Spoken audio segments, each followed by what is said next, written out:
India Cements has issued a clarification saying that Gurunath Mayappan is neither the owner nor the CEO or the team principal of Chennai Super Kings, and that he is only one of the honorary members of the management team of Chennai Super Kings.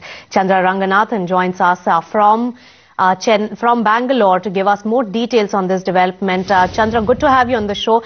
Tell us, how does this particular statement really calm the frayed nerves when it comes to India Cements, which has been pounded in the stock exchanges by the shareholders? And second, where does this leave the whole IPL controversy, which involves the son-in-law of N. Srinivasan?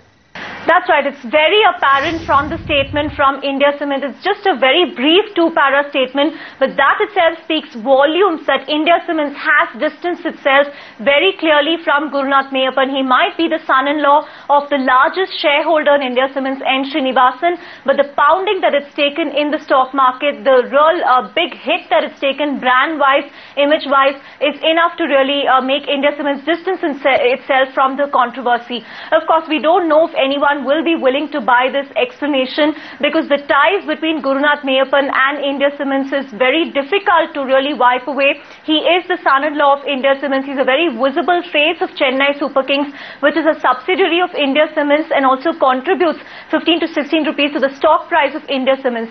So we really don't know if this will help the company as to our shareholder concerns in any way, but this is the first reaction coming in from India Cements ever since this controversy broke out on Gurunath Mayappan.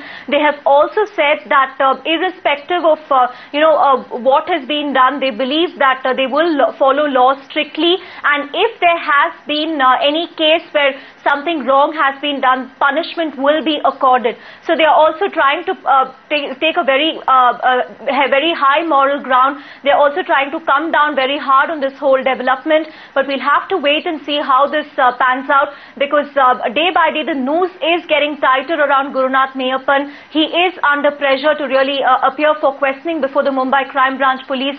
So yes, this is an attempt by India Cements to distance itself, but it's not really the end of trouble for Gurunath Mayappan and for his father-in-law N. Srinivasan, who has been dragged into this whole controversy.